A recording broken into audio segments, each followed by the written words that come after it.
Where are you going, Holmes? Have you been invited somewhere? We have been invited, Watson, We have. Where to? to the Baker Street Irregulars' annual dinner. They sent us an invitation. It is on the table. A dinner? How could those street urchins afford anything like that? I can't understand your interest in them, Holmes. They're dirty. They wouldn't hesitate to steal your wallet. Watson, you should be excited. It is a secret dinner. Its location changes every year. Read the menu. Sounds mouth-watering. All right. We, the secret police of Baker Street, invite you, Sherlock Holmes, and Dr. Watson to our annual dinner. Menu, entree, frozen rat head salad. Is this a joke? Not at all. Pray continue. Main course, sow's udder in Danny Nutcracker's way. Sounds disgusting, Holmes. Hedgehog goulash. Street turnips in homemade juice. Homemade goes juice. I can hear them on the stairs now. Oh, we can't go there. We can't eat that. Watson, you'll hurt the feelings of those poor children. We have to go. Oh, Mr. Holmes. It is fine, Mrs. Hudson. Mr. Holmes. Wiggins, Dr. Watson is getting ready. He will be delighted to join us. You don't look well, my young man. Is there something wrong? Don't tell me the dinner is cancelled. Mr. Holmes is my brother Leighton. He's in a prison cell. They say he's killed 2 men. You have to help us, Mr. Holmes, 'cause I know he didn't do it. Where is he now? From what I've heard, they took him to the yard, and they gave him a good beating already. You know what they're like. They'll hang him. They won't look any further. Holmes, we have to help him. Well, and forget about the dinner. Wiggins, I'll take the case. You're fantastic, Mr. Holmes. I'll be waiting for you at the crime scene. You'll be there, right? It's on Half Moon Street in Whitechapel. Very well. I'll be there.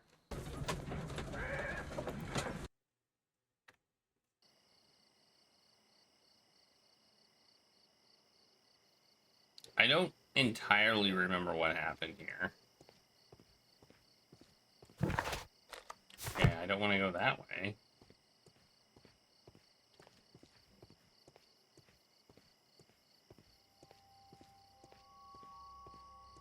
It's kind of dark in here.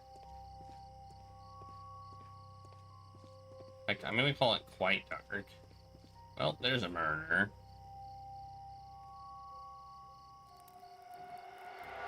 Please, gentlemen, leave the scene now. Oh, Mr. Holmes, is that you? Good evening, Constable... Constable Marrow. I was here with Inspector Aberline during the Ripper case, Mr. Holmes, back in '88.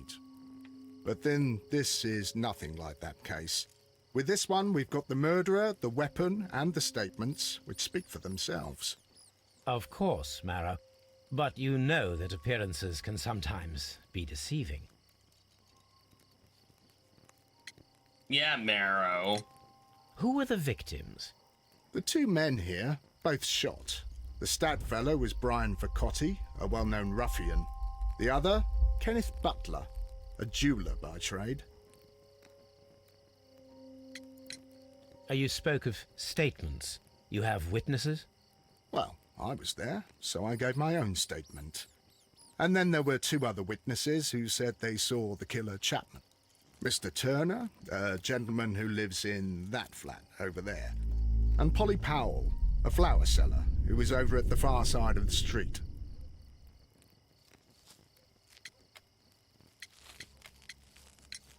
So, Constable Marrow, I should be delighted to hear your testimony. Yeah. I was standing at the north Estate side of Blue. Half Moon Street. That was the side that you came from. But you would have been unable to observe this part of the street, where we are standing now. That is correct.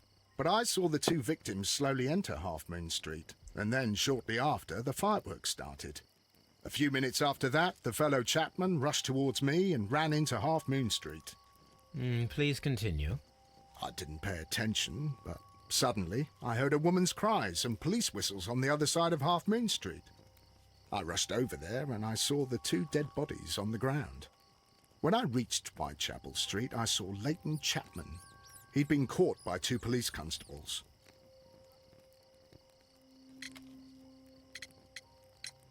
Did you hear the shots?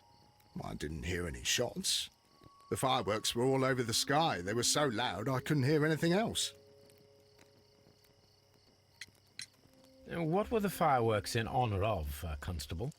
Well, today's Queen Victoria's birthday, Mr. Holmes. Ah, yes, I appear to have lost track of the days. It is May now, of course. Constable Marrow, what else caught your attention while you were running through Half Moon Street? I saw nothing but rats, and I took the time to light every corner with my lamp. Did you happen to look up at Mr. Turner's window when you were on Half Moon Street at that time? Yes, I saw that the window was open, but no one was there. It was dark in the room. Constable, your statements have been of great value to me. Yeah, they've been of great value.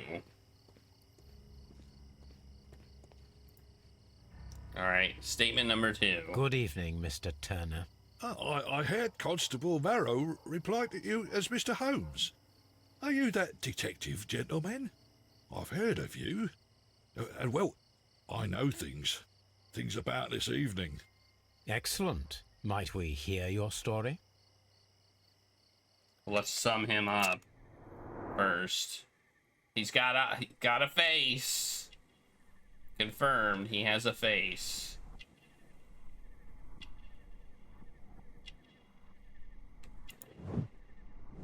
And he has a metal clasp. He's a war veteran.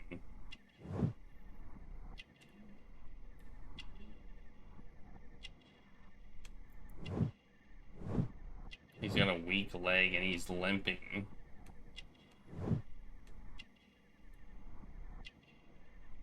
And he's bald. I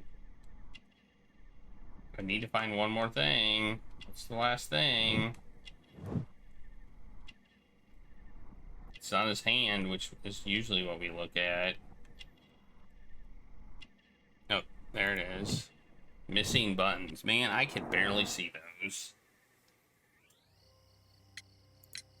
Could you tell us everything that you may have seen or heard? I was already in bed when the fireworks started. A few moments after, I clearly heard 2 gunshots from outside. Please continue. I quickly got up and I grabbed the lamp from my nightstand and I rushed towards the window. I looked down and I saw 2 bodies. And there was a man with a gun who was standing nearby. Where exactly? Well, near this body. Did he notice you? I don't think so. He rushed towards Whitechapel Street without looking around.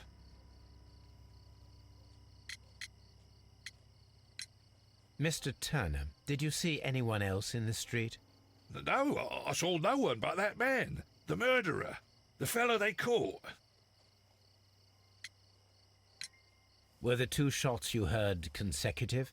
Yes, there was a very short pause between them, and they sounded different somehow. It seemed to me that the second shot was louder than the first. That is an interesting comment. All right. Mr. Turner, what were your actions after you stepped up to the window? I was afraid that the man with a gun might return, so I stayed close to the window till I saw the policeman coming into Half Moon from Whitechapel. Then I walked out to tell them everything I saw. You have helped us a great deal, Mr. Turner. Has he? I mean, I guess. Alright, now we need to talk to the flower selling person. Who's right here. Polly. Polly Powell. Mrs. Powell? What do you want? My name is Sherlock Holmes. I'm assisting the police with their investigation of the crime that took place this evening. Well, I've already gave my testimony, but very well. I can't sum her up. Whoops. My thanks to you, Mrs. Powell. Why can't I sum her up? Could you tell us everything that you may have seen or heard? Yes. I was selling my flowers as usual, and then the fireworks began, in honour of Queen Victoria. I enjoyed those. But then, all of a sudden, a young lad ran out of Half Moon Street and stopped just by me. He had a gun in his hand. He was like a ghost, and all covered in blood. It was dark, but I could see him, because of the flashes from the fireworks. And then? I screamed as loud as I could. I knew that a policeman should be on duty in the vicinity. He had no time to escape. 2 constables got him. Then another constable came out from the very same street, and I heard him talking of a horrible murder. Any of the shots? Mrs. Powell, did you hear the gunshots? I'm not sure. You know, what with the fireworks? Did you see anyone else leaving Half Moon Street, prior to or at the time of the crime? No, sir, I did not. Even with all the fireworks, I was very attentive, as I'm always on the lookout for customers. My thanks to you, Mrs. Powell. Alright. Now let's see if we can link some stuff together.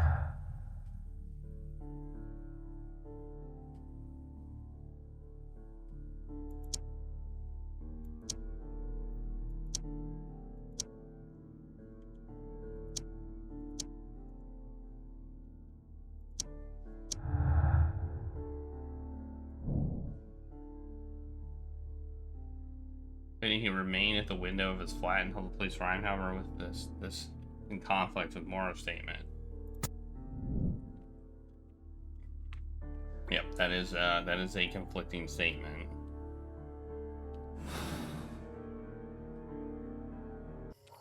Alright, well, let's talk to Turner again.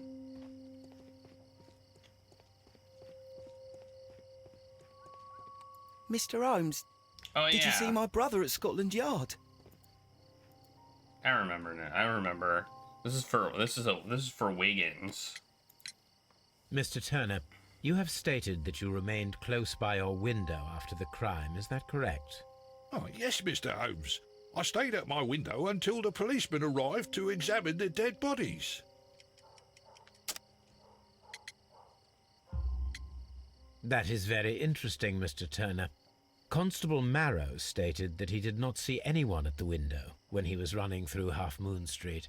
Well, I think Constable Marrow and me, we might have been distracted by the whistles and shouts coming from Whitechapel. We could have missed each other somehow. You understand what I mean? It was a bit of a stressful moment, to tell you the truth, sir. Allow me to form my own theories, Mr. Turner. Would you mind showing me the view that you had from your window? Not at all, Mr. Holmes. Please, follow me. Mr. Turner appears to live very modestly.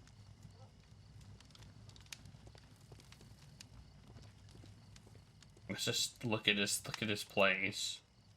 Because why not?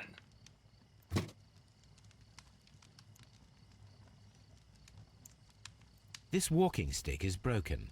It was placed here quite recently. Oh, I need the other end of it. The books on this shelf are in a mess. It looks as though Mr. Turner was trying to find something in a hurry here a short while ago. Well, that's suspicious. There's some suspicious things going on here. This fire is dying out. It was last tended to over an hour ago.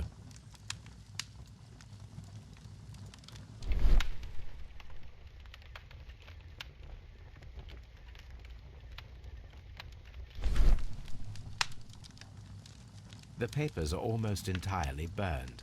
I am unable to see what's written here.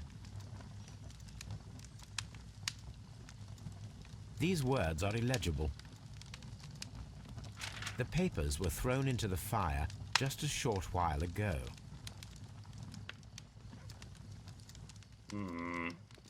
Very curious indeed. Mr. Turner was roused from his bed by the sound of gunshots.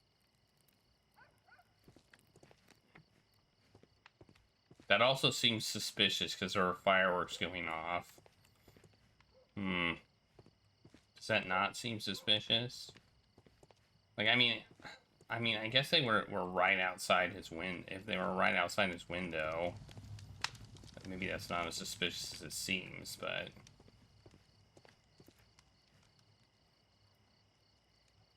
This kitchen knife is quite sharp.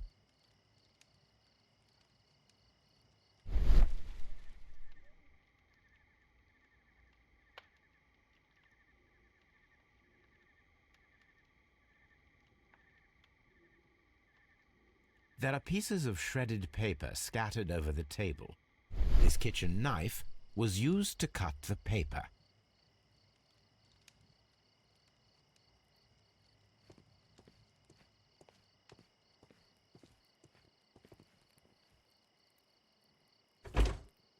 So, that's the view Mr. Turner had when he opened the window. Brian Vercotti's contorted corpse. The dead body of Kenneth Butler. Mr. Turner had a perfect view of the crime scene. He saw the bodies clearly, and Leighton Chapman standing over them.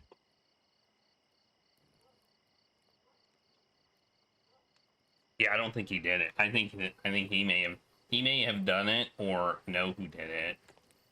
Anything else you would like to know, Mr. Holmes?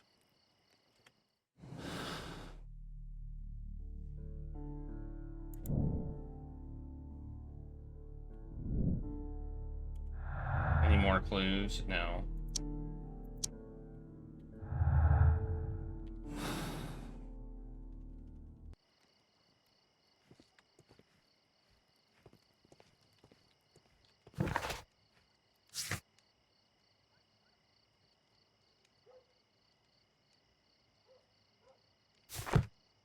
Oh, I need to find something to explain his contradictory statements.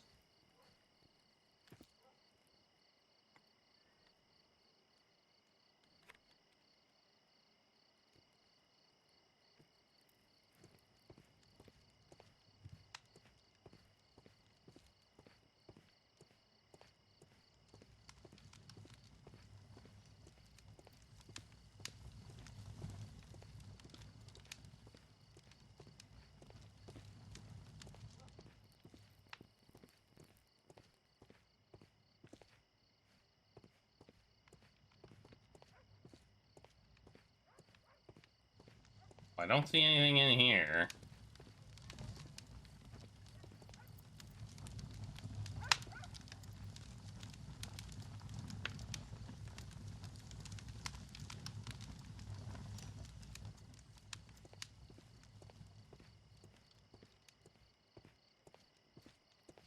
Anything else you would like to know, Mr. Holmes? Not yet, at least. Let's look outside, I guess.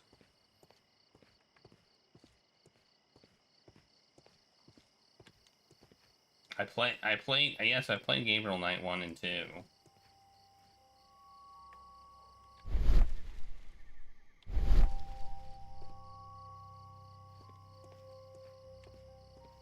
Not 3.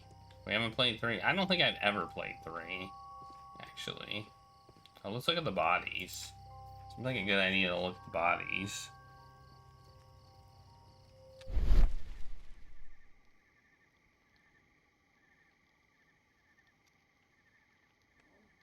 A piece of wood that has stuck between the cobblestones. Let us take a closer look. Oh, well, I know what that is. This shard of wood is quite new.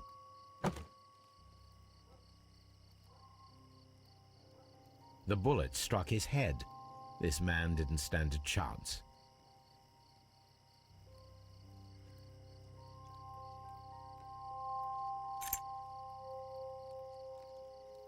This is an ordinary key. I wonder what kind of door it opens.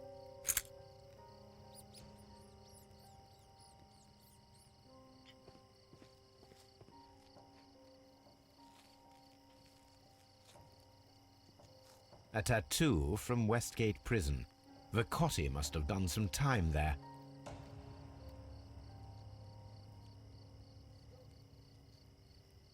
He tried to stop the bleeding with his hand. Death was not instant. The bullet penetrated his stomach, a dreadful wound.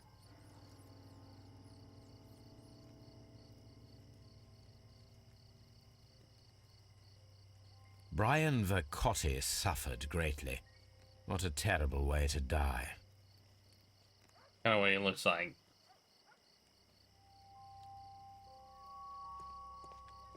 It would be my pleasure to assist you with your investigation, Mr. Holmes. All right.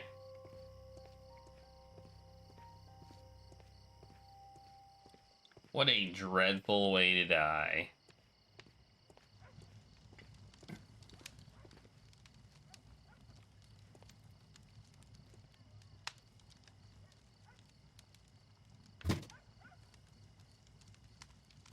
A perfect match. So, Mr. Turner broke his stick when it became stuck between the cobblestones. He did not mention that he was so near to the victims.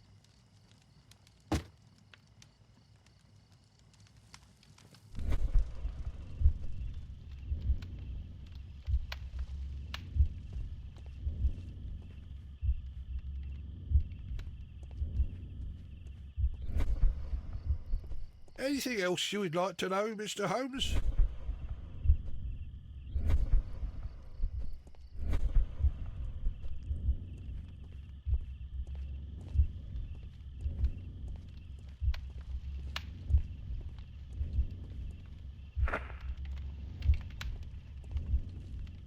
I mean, this is all just guessing here. This is kind of guesswork here.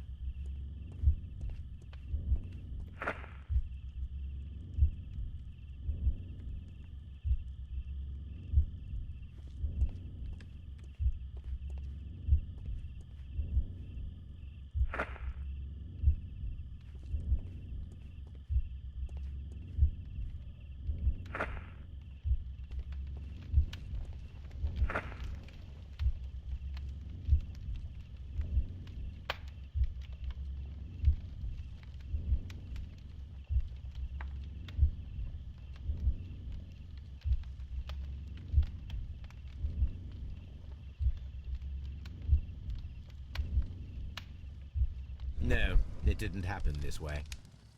Yeah, well, I forgot a stab. I forgot a step first off. I forgot to place the broken stick stab.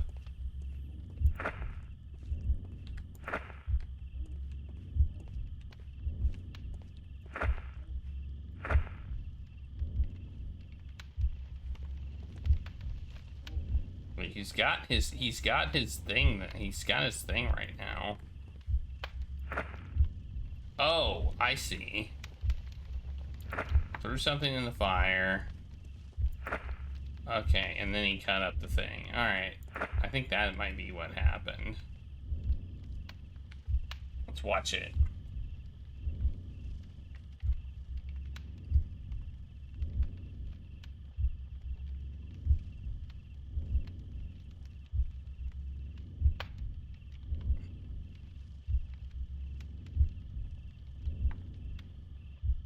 No, it didn't happen this way.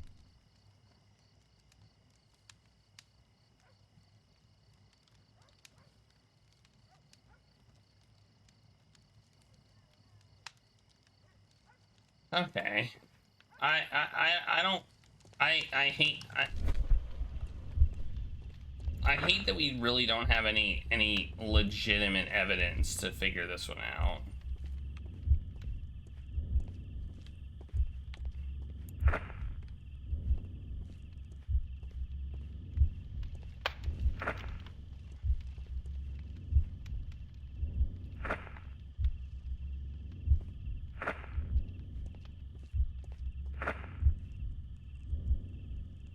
Let's try that. He was at the window last.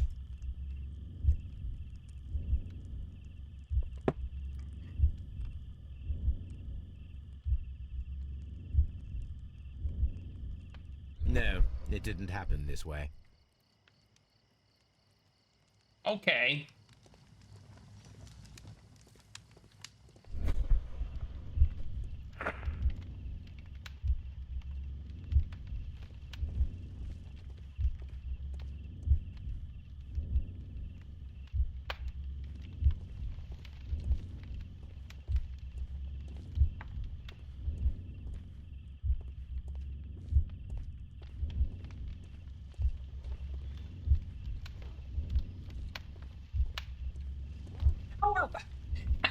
we supposed to know this?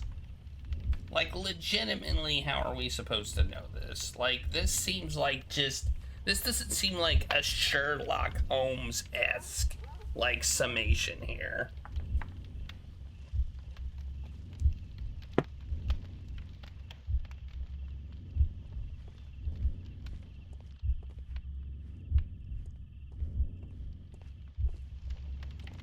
When did he throw something in the fire? Is the question.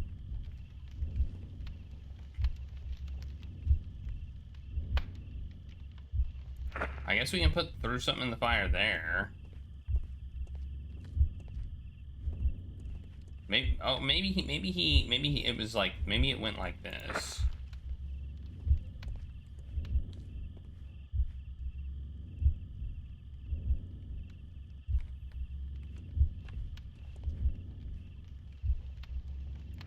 I'm gonna go with this.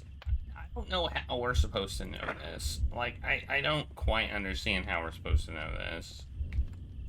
Like, I can tell some part of the sequence, but like, I really don't know how we're supposed to know the whole thing.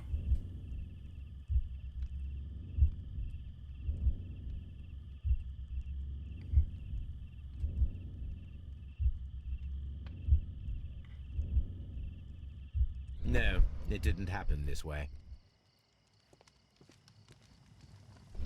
Alright. Well.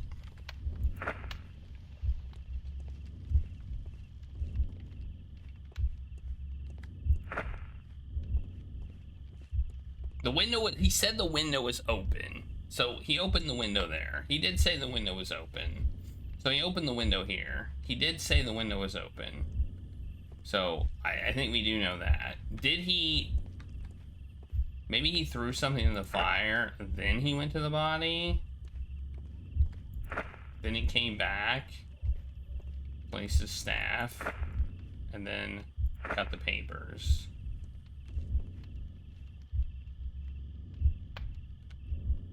Okay, that's my...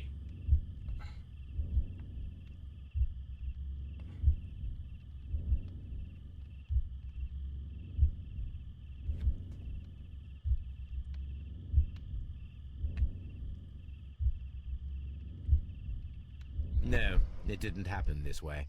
What the hell? What's the proper sequence? Oh my god. This is stupid. He got out of bed.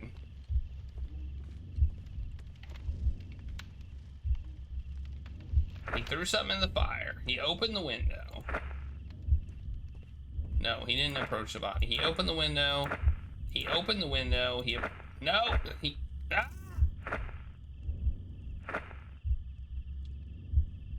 Dude. I guess I'll go with this one. Or did I just do that? I don't know. I'm getting frustrated.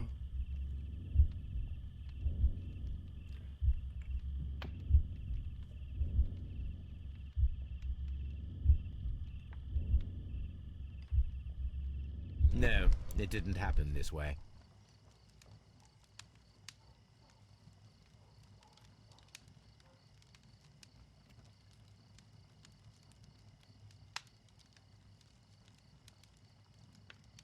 What am I doing wrong?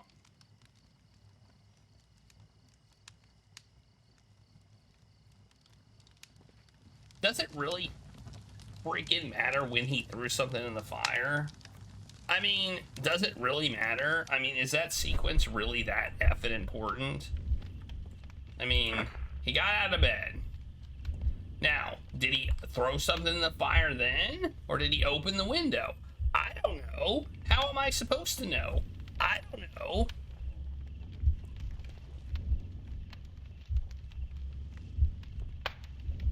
Oh wait, he doesn't, I don't see him with the cane right now. I thought I saw him with the cane when he was doing it. But maybe that's my mistake. No, stop it.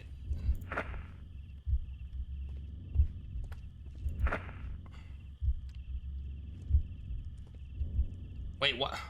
Stop it, man! Oh my god. Oh my god. When did he open the window? Is the question.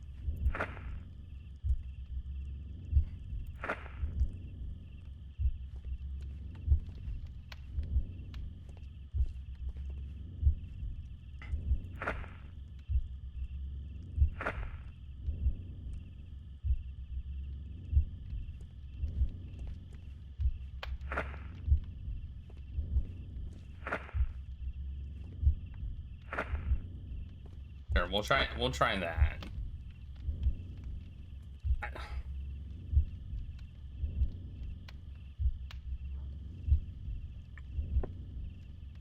I feel like the leaps of logic here are completely ridiculous. No, I wish it would give me a hint. I wish it would give me a hint on the order of the events. So, basically, here's what we know. We know that the window was open when the police guy came around the corner. He said the window was open and the room was dark. That's what he said. The window was open, the room was dark. That's what he told me. I mean, that's really all we've got. Like, that's it. That's the only information that we legitimately have to work on.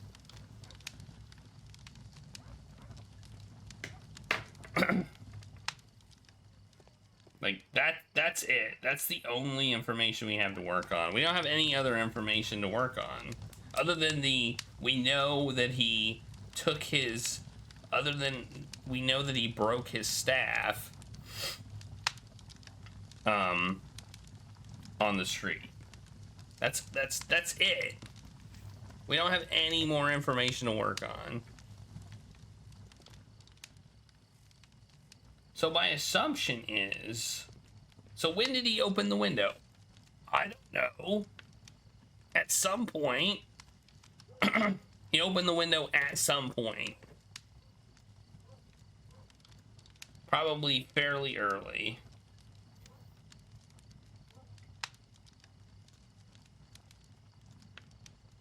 Like, when did he... And we also know that we also know that he rummaged through this. So, I mean, what did he cut up? Like, what did he cut up? This kitchen knife is quite sharp. Like, knowing what he cut up would help. Did he cut up the same thing he burnt? I don't think so. Maybe that's where I'm going wrong. Maybe that's where my wrongness is.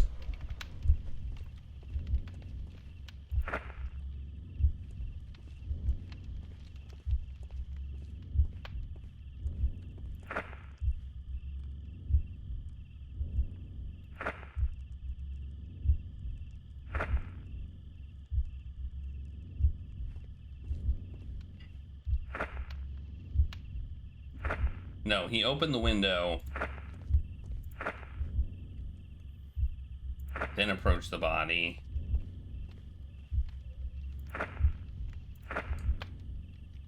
Okay, I'm gonna try that.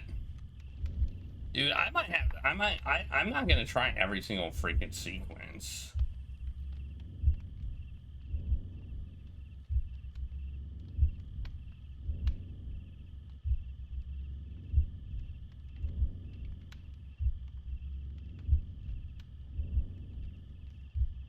No, it didn't happen this way. Okay, I don't know how it happened.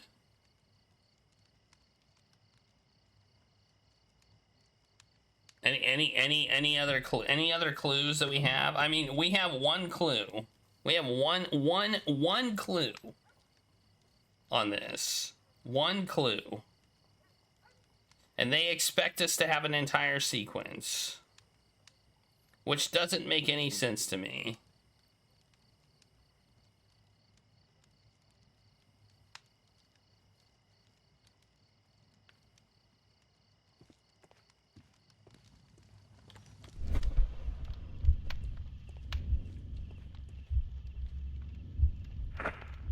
I mean, he obviously got up out of bed. I mean, and then he opened the window. Obviously. And then I'm gonna say he...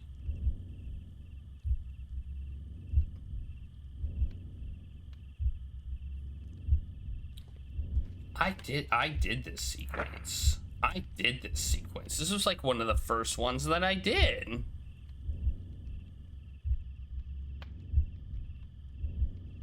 This is the first sequence I freaking did.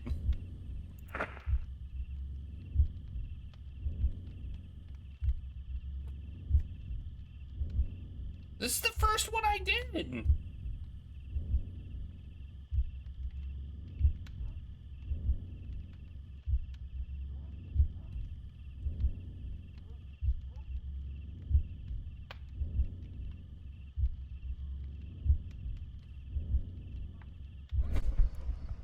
Okay. So Mr. Turner used a book to hide an object that he found on Kenneth Butler's body. The question is, what did he find? I swear that's the first one I did.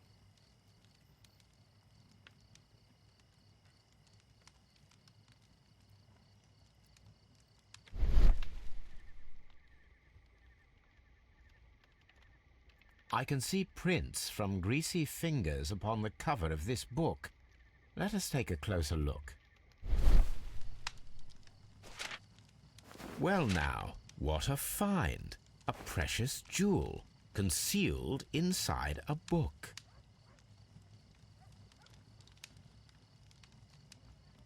A bracelet with a unique ram's head design, a distinctive feature of ancient Grecian artifacts, probably of the Hellenistic era.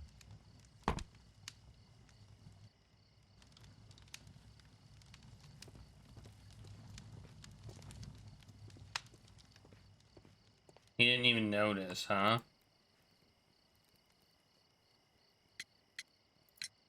Mr. Turner, how would it be possible for a man of advanced years, such as yourself, to rush from his bed to the window in a matter of seconds, as you have stated? Well, I'm able to move very quickly, despite my age. And when the situation requires it, Mr. Holmes.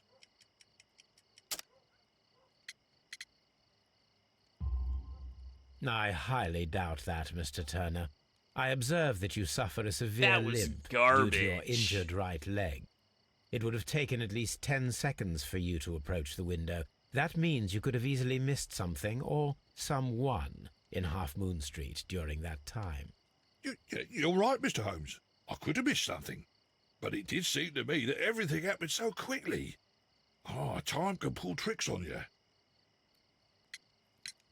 And what of everything else that you told us? Mr. Turner, it is vital that we have your complete and true statement. Mr. Holmes, I do assure you that the other things I said were most sincere. Mr. Turner, you were not sincere with me.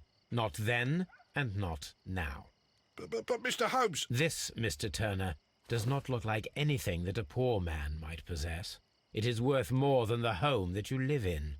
I can explain. No, merely correct me if I am wrong.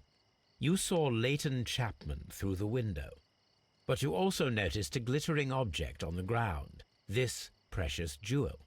You walked down and took the bracelet from the body of Kenneth Butler, and when you heard the whistles, you hurried away. That broke your walking stick. It caught fast between the cobbles. Constable Marrow was unable to see you in the window as you were climbing up the stairs on your way back to your flat. Upon returning home, you hid the precious jewel inside a book. Mr. Holmes, please don't send me to prison. I didn't do anything bad. I'm just a poor man. When I chanced upon the bracelet, I saw it as an opportunity to make a little money. I was desperate. I only took the bracelet, that's all, I swear. You made a mistake by lying to me. But you are not a criminal. I believe that. Although I must return this bracelet to its rightful owner. Yeah. Inquire into the bracelet. I assume I can't talk to him anymore. That's why it's better to stay at home at night. What did he cut up? What did he cut up and throw away? What did he cut up and throw away? Oh, he threw away the pieces of the book. He cut the hole in the book. That's what he did. Okay. I see. I get it. He took a book, he cut a hole in it, and then he threw the papers from the book away. Okay, I understand now.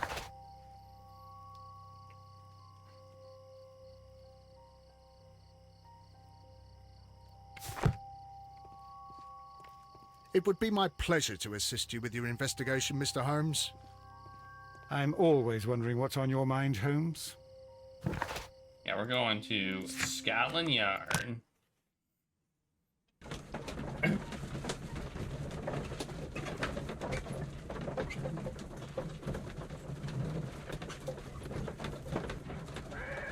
I'm at a drink. Mr. Holmes, whatever brings you here so late at night? I'm interested in the case of young Leighton Chapman. He was arrested earlier this evening and accused of a double murder. I beg your pardon? That case is quite clear to the police. Or are there any new facts that we don't know about? Who knows, Inspector?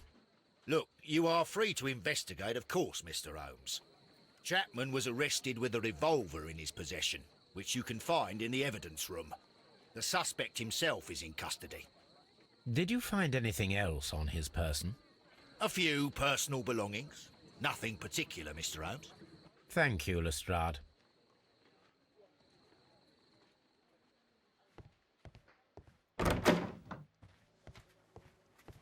Thank goodness I'm free to investigate. A cheap watch, bought with his own money, no doubt. An apple. These cigarettes are filled with cheap tobacco. Nothing interesting. So this is the gun that Leighton was holding when he was caught by the police. It is a Webley revolver, a reliable weapon. It seems as though the shells were not removed from the cylinder.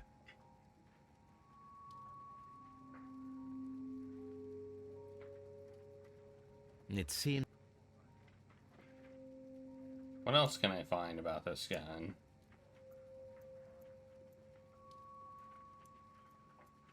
Seems like there's something else to find, but what? Oh, there we go.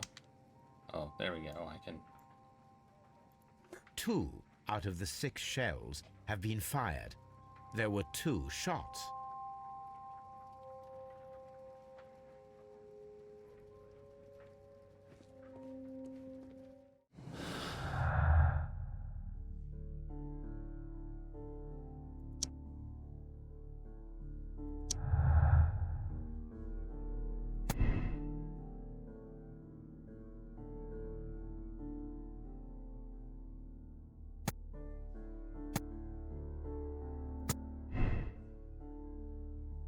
Reenact crossfire. Alright.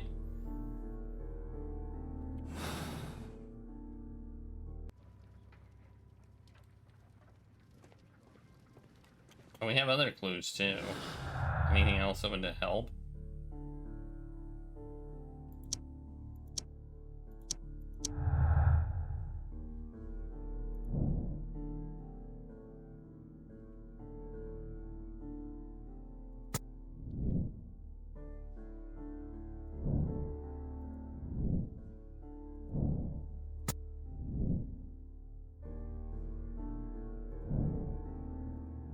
Interesting. We have contradictory evidence, although I still want to do the test. We can't undo this though. Like, interestingly enough. We just don't have the proof, I think, that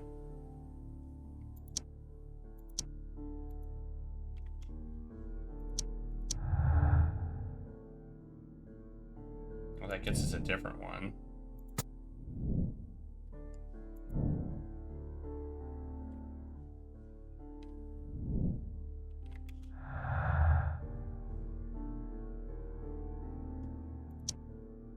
All right. Let's talk to the suspect.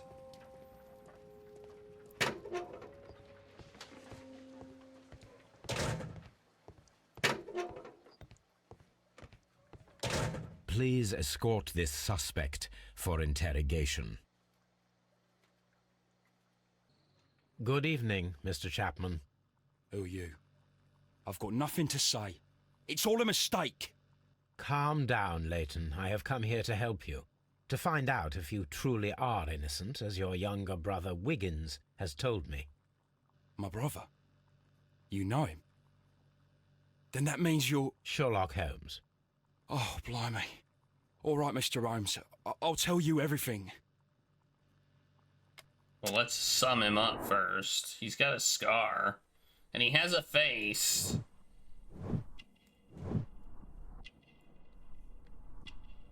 Seems like everybody we talk to has a face.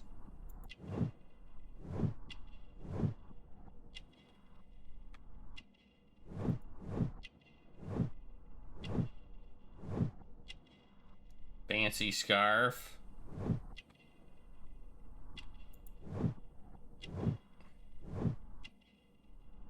The tattoo is interesting. Good. Tell me your account of what happened. I left my work, and I hurried up to see the fireworks in Whitechapel. I was late, so I decided to cut through Half Moon Street. I saw the first fireworks light up in the sky. I bumped into a constable on a corner before entering Half Moon. Then suddenly, what with all the firework flare, I saw two men. They were both lying flat in the middle of the street. I stopped where I was. I thought about turning back to the police, but as I was thinking of that, I saw a third person. He was leaning over the body that was furthest from me. The second I saw him, he raised his head, and he stared at me. In a flash, I saw his gun, but he made a dash for it instead, and he escaped through Whitechapel Street. So you might still have had time to return to the constable. I panicked. I didn't know what to do. Anyway, I approached the bodies just to see if they were still alive. I saw that one had blood pumping out of his stomach. He was dying. It was horrible. Horrible. The second one was already dead. He had a hole in his head. He was holding a gun in his hand, though. I took it, and then I followed the third man. Interesting. Pray, continue. I turned a corner, and I saw the man standing in the middle of the street. He seemed to be in some sort of panic. And then, Mr. Holmes, something strange happened. I told the police and they laughed at what I said, but I swear to you, my words are true. I started running towards him. But then I was blinded by a flash. It was so bright that I hardly saw anything for a good dozen seconds. But I kept running forward. As I arrived in Whitechapel, I heard a woman screaming. And then I was caught by the police. But there wasn't a trace of that man. Of course, then they found a gun and all that blood. I couldn't see the murderer escaping and all that mess. Perhaps I was still half-blinded at that moment. A thrilling account, my young man. All right. Leighton, are you able to describe the person whom you saw standing in Half Moon Street? Well, I wasn't able to see his face at all. It was too dark, and he was too far away. Did he I have a could see his face? silhouette. And what about that? Nothing so special. He was wearing a jacket.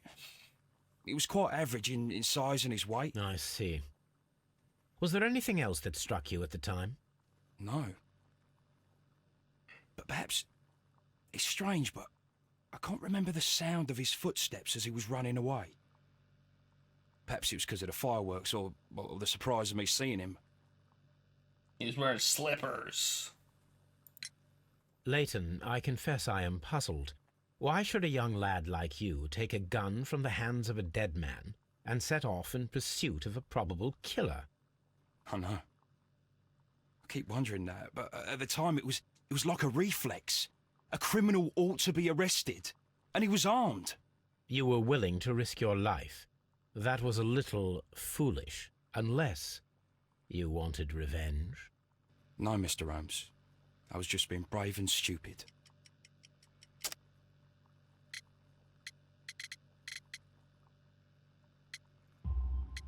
I'm sure that you were, but I believe that you may have recognized one of the victims, Brian Vercotti. You knew that gentleman well, did you not? However could you know that? You have a typical tattoo of the Westgate Brotherhood upon your hand. I observed exactly the same mark upon Mr. Vercotti. Yeah. You came to know him from your sharing a past prison sentence. Am I correct, Mr. Chapman? God. You're right, Mr. Holmes. Why lie to me? You're supposed to tell me the truth, dude. I'm here to help you. Would you tell me a little about Brian Vercotti? We were convicted for a robbery. Once in prison, both of us joined one of these fraternities. During that year, we tried to help each other out, you know? You were quite young then, I believe. Yes, Mr. Holmes, we were. We'd only stolen a pound of meat. After we were released, and when I saw what my little brother had become, I decided to work towards living an honest life. And Vercotti? He had a hard time. His sister had died in a Whitechapel dispensary while he was in prison. He had no family anymore. Our paths split. He fell back into crime. So you lost him? Yes. And for around 2 years, I heard no news of him at all. We shall see you soon, young man. Hate when people lie.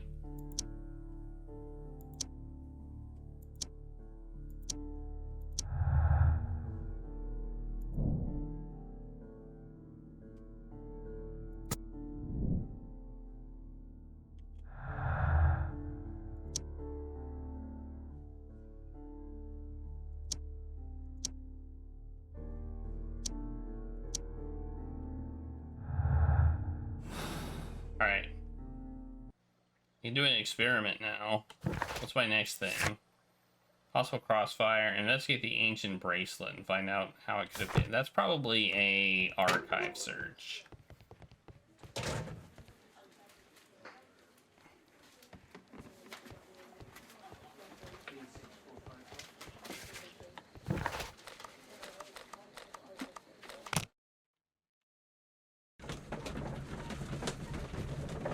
I don't understand why he would have lied about that.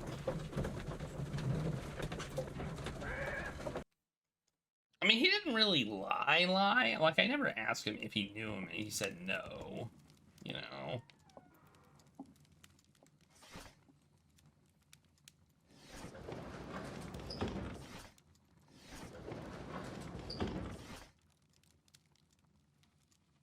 That is not the... That is... Oh, there we go. Those beautiful antique jewels represent a part of the Hellenistic treasures collection. Depicted are 5 heads of mountain rams, one a bracelet, necklace, and ring, each made of pure gold. Oh, that is worth a lot of money then. 5 rams have been missing from the museum since 1885. Here it is. I need to continue my research in my archives. I'm in my archives?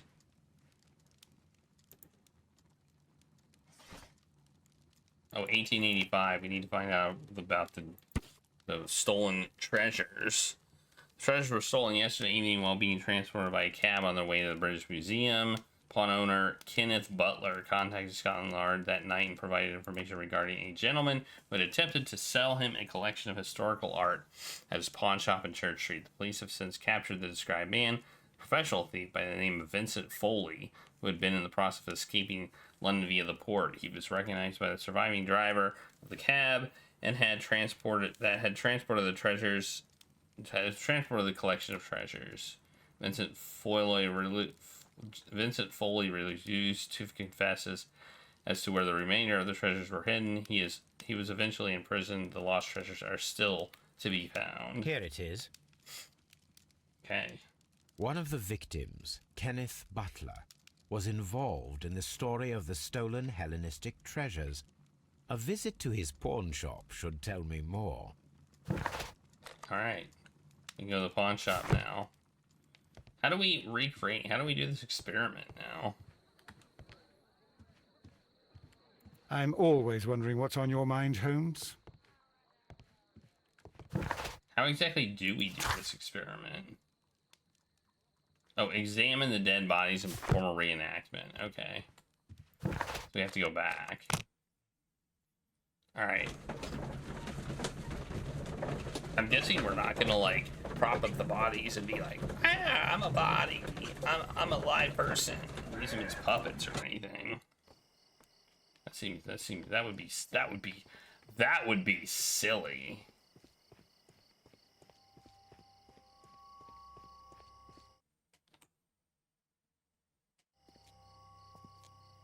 What's up with you, lad? What are you waiting for? I'm waiting for my brother to be released. Your brother? The one that you caught, beat up and imprisoned. Ah, the murderer. He ain't killed no one, copper. Watch your mouth, lad, else you'll be joining that worthless brother of yours.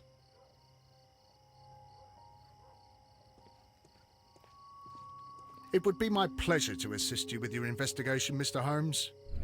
I gotta do this.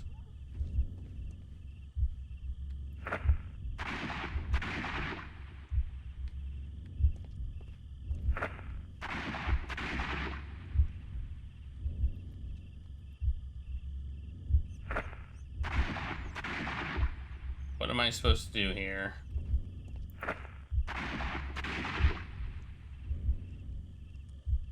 Oh, I see.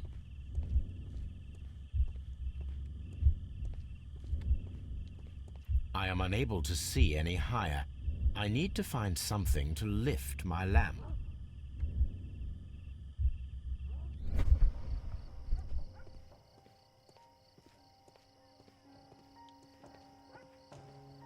Something or someone. It would be my pleasure to assist you with your investigation, Mr. Holmes. Oh, here's a shovel.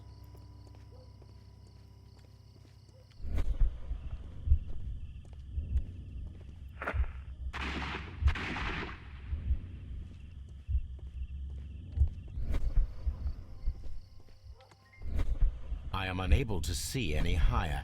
I need to find something to lift. Hey, there's a pole. What do you know? This should be useful. What do you know? It's a pole.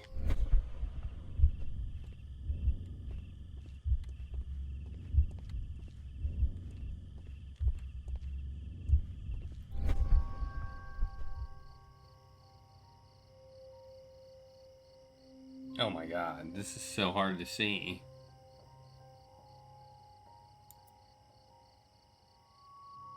This is most definitely a bullet hole. The brick cracks are fresh. Watson, there was a third shot fired in this street.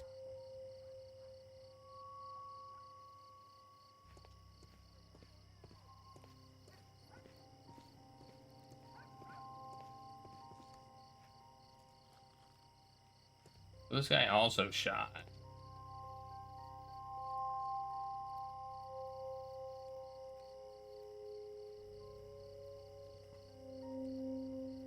Wait.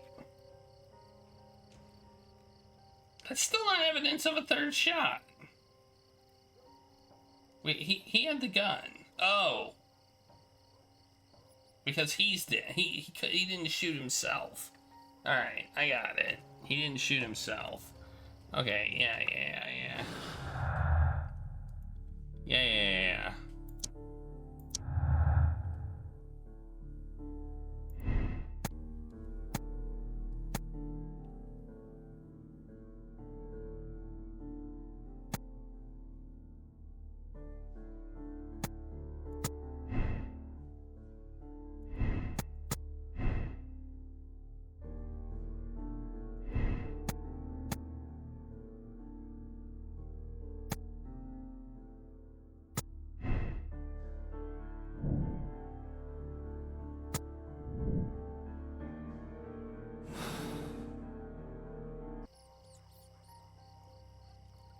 Oh, do we have other stuff too?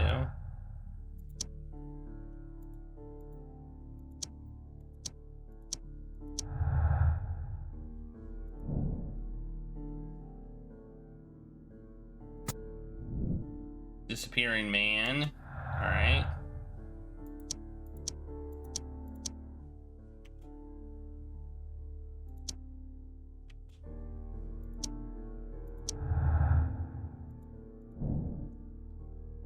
The person who Chapman describes is a figment of his own imagination. Okay. See, I don't think that's true either. We're just coming up with summaries, you know, that could be true. All right, now let's go to the pawn shop. Let's talk to the pawn shop owner, Kenneth Butler. Is that his name? Kenneth Butler. Hopefully he doesn't lie to me.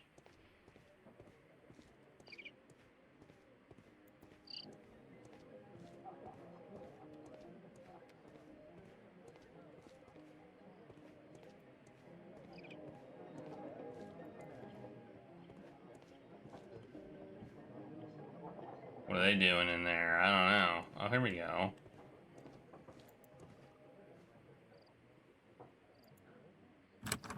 Mr. Butler's key matches the lock perfectly.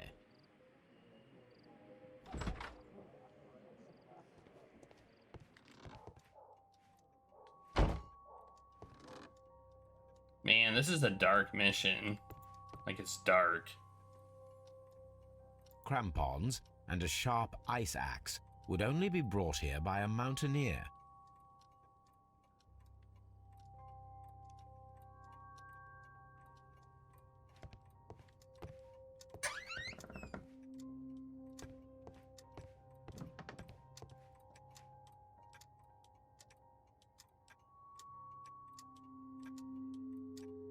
A flare pistol.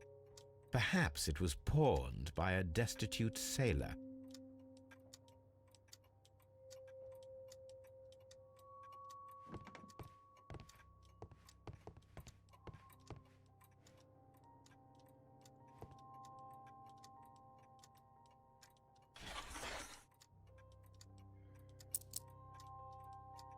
The ram's heads. This necklace belongs to the 5 Rams of Mittelin collection. Interesting. That means that Kenneth Butler owned a part of this collection all this time, 10 years after the theft.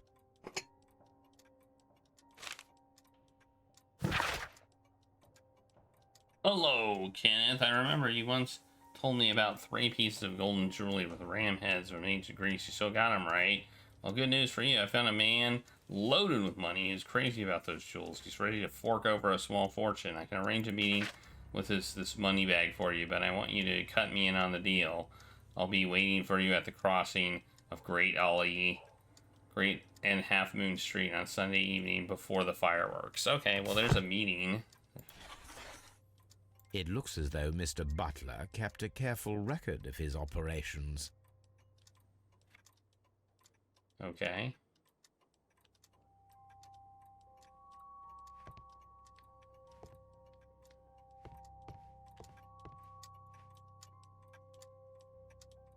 A flare. Well, apparently this isn't relevant yet, but maybe it will be.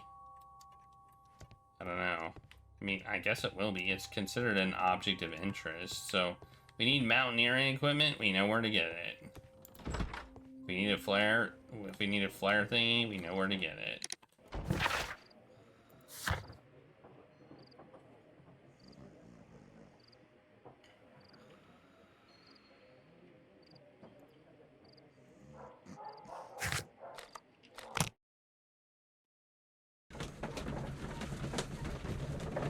Going back here.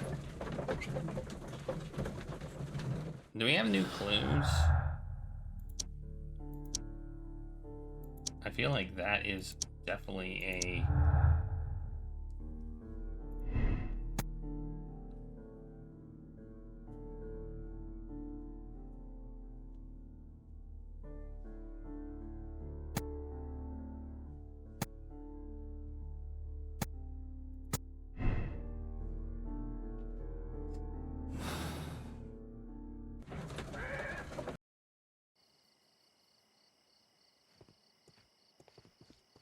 It's raining tacos. Hey, Cruxy. Thanks for the taco party. Why are you looking at me all the time like that? I'm just watching you, lad. I never know what to expect from people like you. People like me? Yes, street beggars and thieves. I ain't a thief. Oh, no? Then where did you get whatever it is that you're gnawing on? I very much doubt that you bought it. What ain't seen can't hardly be stolen.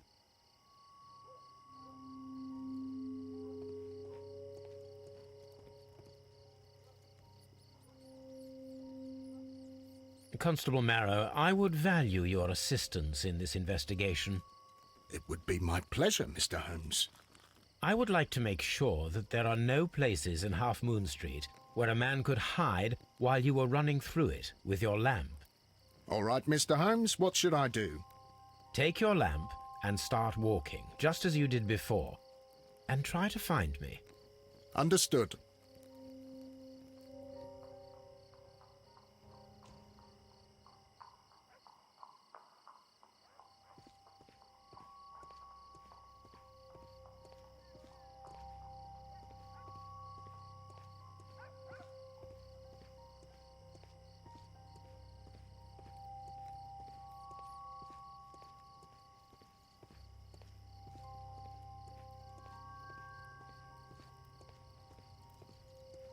No, I'm the police person now.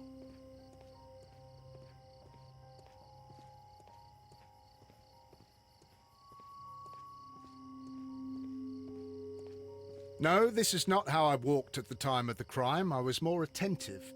Let's start over again. We're starting over.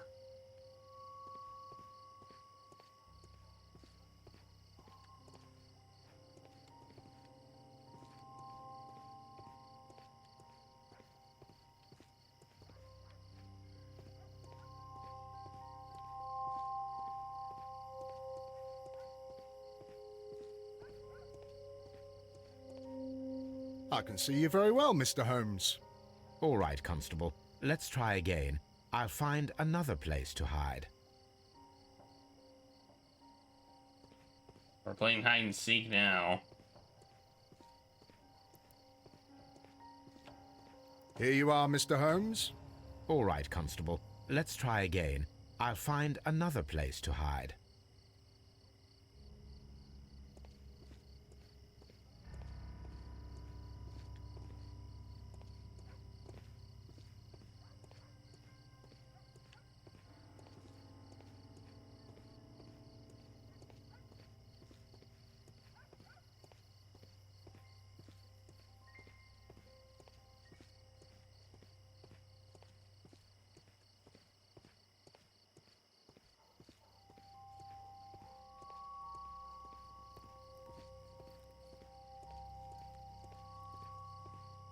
Bet she's in a barrel. But she's in that barrel right there. But I can't lean over and look.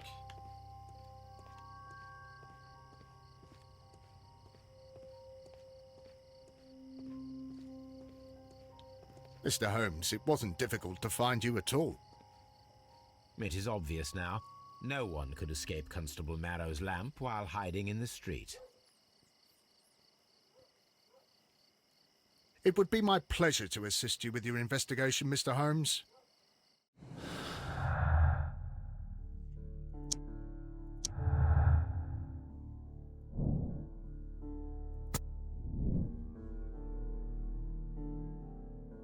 Find the flare gun and climbing equipment. Okay, well, we know where that is, so we just have to go get those.